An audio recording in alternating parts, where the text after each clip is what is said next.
अस्सलाम वालेकुम स्टूडेंट। जो मेरी आज की वीडियो का स्टार्ट होता है पार्ट 3 और पार्ट 4 से। तो मैंने आपको पार्ट 1 और पार्ट 2 समझा दिए हैं, ठीक है।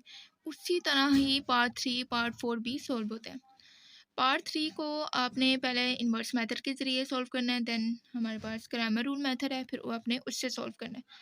पार्ट 1 हमारे पास क्या है, part 3 4x + 2y = 8, 3x - y = -1।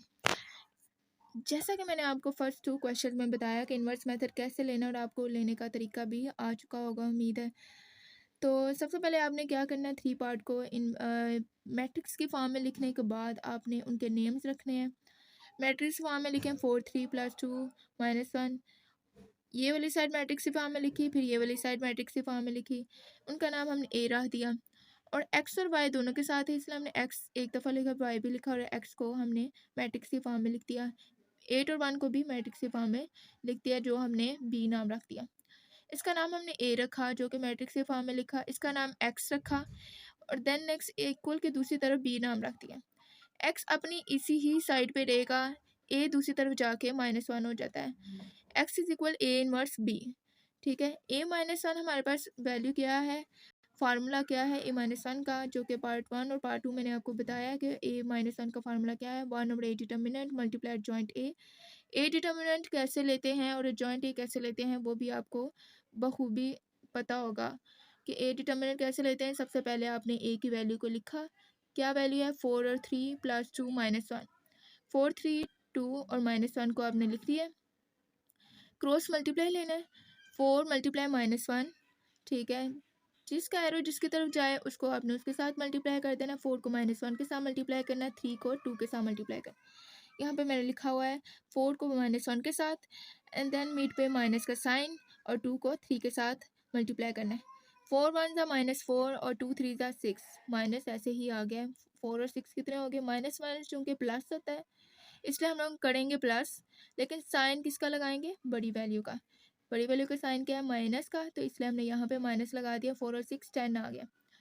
ए डिटर्मिनेंट निकाल लिया है। अब जॉइंट ए कैसे निकालना है, ये भी मैंने आपको फर्स्ट 2 पार्ट में बताया था, फिर बता देती हूँ कि ए की वैल्यूज़ को लिखा, ठीक है। ए की वैल्यूज़ को लिखा, फिर देन आपने क्या करना है, डायगोनल एंट्रीज़ को चेंज करना है, और दूसरी एंट्रीज़ को ये वाली जो सी होती है ना, ये वाली एंट्रीज़, ये डायगोनल एंट्रीज़ होती हैं, ठीक है। और ये जो बाकी रह जाती हैं वो अदर एंट्रीज़। डायगोनल एंट्रीज़ को आपने इंटरचेंज कर देना, यानी इनको आपस में चेंज कर देना। 4 की जगह 1 आ जाएगा, और 1 की जगह 4, और +2 ये +3 था, ठीक है। इनके हमने साइन चेंज कर देने हैं। जहाँ पे कुछ भी नज़र ना आ रहा हो तो वो प्लस होता है, तो इनके साथ साइन नज़र नहीं आ रहा है, तो ये हमारे पास इट मीन्स ये यहाँ पे प्लस होगा, तो हमने इनको माइनस में चेंज कर दिया। ए डिटर्मिनेंट का भी आंसर आ गया है, और जॉइंट का भी आंसर आ गया है। अब हमने इनकी वैल्यूज़ को ए -1 में पुट करना है। यहाँ पे देखें, x = a -1 b, x की वैल्यू क्या है xy, ठीक है।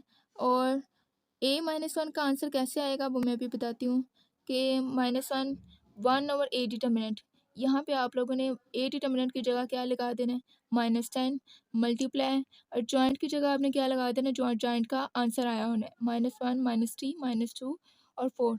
जो a डिटर्मिनेंट का आंसर आया होगा, जो जॉइंट का आंसर आया होगा, वो आपने a -1 में पुट कर देना।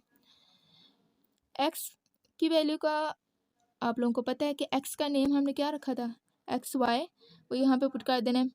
a -1 का नेम क्या रखा, a -1 की वैल्यूज़ कौन सी पुट की हम लोगों ने, 1/-10, और जॉइंट की वैल्यूज़ को हमने यहाँ पे पुट कर देना है। देन हमारे पास b की वैल्यू का हमें पता है, b की वैल्यू का कौन सी वैल्यू है जो हमने नेम से रखा था, मैट्रिक्स को बाय नेम रखा था, 8 और -1। b की वैल्यू भी आ गई 8 -1। अब इन दोनों मैट्रिक्स को सबसे पहले मल्टीप्लाई करेंगे, ये वाले दोनों मैट्रिक्स को मल्टीप्लाई करेंगे। मैंने इधर एरो शो किया हुआ है, ठीक है। ये हमारे पास रो का एरो है, ठीक है। फर्स्ट मैट्रिक्स का आपने रो लेना है, ये मल्टीप्लिकेशन रूल याद रखना है। फर्स्ट मैट्रिक्स का रो, और दूसरे मैट्रिक्स का आप लोगों ने कॉलम लेना है। फर्स्ट मैट्रिक्स का रो लेते हुए आपने -1 को ये कहाँ से स्टार्ट, और -1 को 8 के साथ मल्टीप्लाई करना है। फिर हमारे पास -2 है, उसको 1 के साथ मल्टीप्लाई करना है। इसी तरह ही सेम टू सेम आप लोगों ने -3 को 8 के साथ मल्टीप्लाई करना है, 4 को -1 के साथ मल्टीप्लाई करना है। एक्स वाई की वैल्यू ऐसे ही आ जाएगी, इज इक्वल -1/10, ठीक है, जो हमारे पास क्या थी, यहाँ पे आई थी। इन दोनों वैल्यूज़ को सिर्फ मल्टीप्लाई करना है, तो यहाँ पे मल्टीप्लाई होगा। यहाँ पे मल्टीप्लाई करने के बाद हमारे पास इनको प्लस माइनस करेंगे, -8 प्लस 2 1 2, और ये माइनस माइनस प्लस हो गया। -8 को 2 माइनस करो, -8 प्लस 2 -6 हो गया। 3 8 24 और 4 1 4। इन दोनों को हमने माइनस किया तो हमारे पास -28 आ गया। यानी माइनस माइनस होते हैं प्लस हैं, लेकिन साइन कौन सा आएगा, माइनस का। 1/10 रह गया और ये वाली वैल्यू मैट्रिक्स रह गया। तो आपने क्या करना है, सबसे पहले -6 को 1/10 के साथ, क्योंकि हमने अंदर वाले दो मैट्रिक्स को हमने सोल्व कर लिया है, अब 1/10 जो बाहर था उसको भी हमने अंदर मल्टीप्लाई कर देना है। -6 को 1/10 के साथ मल्टीप्लाई करना है, -28 को 1/10 के साथ मल्टीप्लाई करना है। 6 और 10 को मल्टीप्लाई करना है कैसे कि हमारे पास ये दोनों आपस में क्या हो रही हैं, ये डिवाइड हो रही हैं, हमने इनकी कटिंग करनी है। 3 के टेबल में ये हमारे पास आ जाता है 2 के टेबल में कटिंग। 2 3 6, 2 5 10, 3 ऊपर आ गया, 5 इधर आ गया। चूँकि ये दोनों के साथ माइनस था इसलिए हमारे पास क्या हो गया, माइनस माइनस कटिंग होगी। इसी तरह -28 को 1/10 के साथ मल्टीप्लाई करना है, तो ये दोनों आपस में क्या हो रहे हैं, डिवाइड हो रहे हैं, ठीक है। अब इन दोनों की कटिंग करनी है, तो सबसे पहले आप लोगों ने ये देखना है कि ये किसके टेबल में कट हो रहे हैं। 2 5 10, 2 1 2, 2 4 8। अब 5 के टेबल में 14 तो आता नहीं है, इसलिए यहीं पे इसको कटिंग को एंड करेंगे। 3/5 और 14/5 हमारे पास वैल्यूज़ का आंसर आ गया। एक्स की वैल्यूज़ जो उसके सामने होंगी वही एक्स की वैल्यूज़ होंगी 3/5, और वाई की वैल्यू जो उसके सामने होंगी 14/5। तो एक्स और वाई हमारे पास दोनों आ गए। ये हमारे पास किसका आंसर आया, हमारे पास इन्वर्स मेथड जो कि सोल्व हो चुका है। ये इन्वर्स मेथड का आंसर आ गया, ठीक है। अब हमारे पास क्रैमर रूल है। क्रैमर रूल में आप लोगों को सबसे पहले क्वेश्चन तो दी जाए, लेकिन आप लोगों को ये भी याद रखना चाहिए, आपको इसका फार्मूला पता होना चाहिए। ए एक्स डिटर्मिनेंट और ए डिटर्मिनेंट, ठीक है, ये ए एक्स डिटर्मिनेंट और A determinant, A Y determinant और ए डिटर्मिनेंट। और ए डिटर्मिनेंट जो कि मैंने यहाँ पे लिया था ये -10, तो वो मैंने इधर लिख दिया।